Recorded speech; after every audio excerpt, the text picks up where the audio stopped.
What is the truth? Isn't that the question that we're all asking ourselves? Especially when it comes to navigating all of the different worldviews, the different belief systems that are out there. There's a lot of them to go through. How do we know which one is true? How do we know if any of them are true?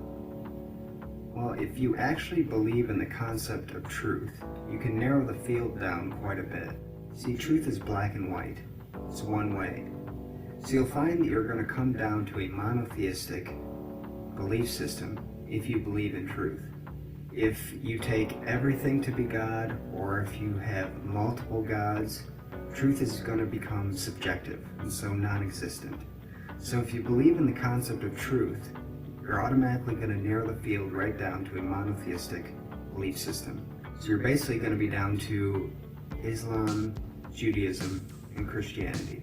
Now from here we can debate the evidence back and forth, and on future programs we're going to do so. But you can actually get immediately to the truth. Take Christianity. It actually says in the book that it's testable immediately.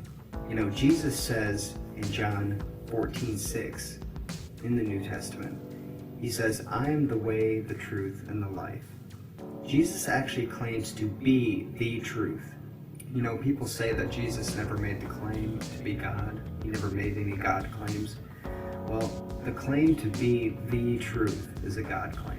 Only the creator, the outside creator, the one who establishes and places meaning into reality, can be the truth. That's a God claim. So if Jesus is God and Christianity is true, that means that Jesus is still alive and well today. And if he's still alive and well today, that means that Christianity is testable.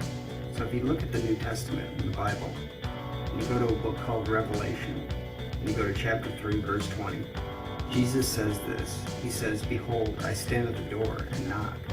If any man hear my voice and open the door, I will come into him and will sup with him and he with me."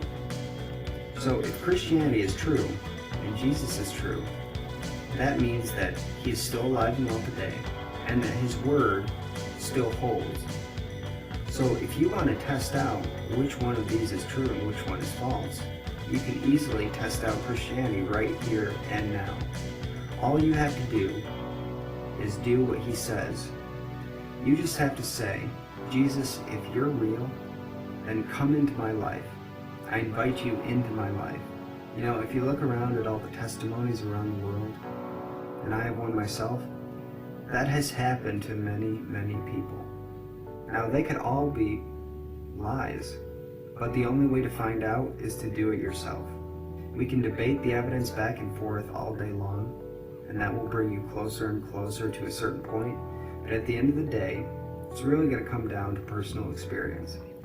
In the Bible, the New Testament, Jesus himself says that you can have that personal experience with him. And all you have to do is to invite him into your life. So why don't you try it out? Why don't you test it? You know, Jesus says, "I am the way, the truth, and the life." And that's pretty much the case. You know, the way to the truth does mean life. So maybe we should all listen when the truth speaks.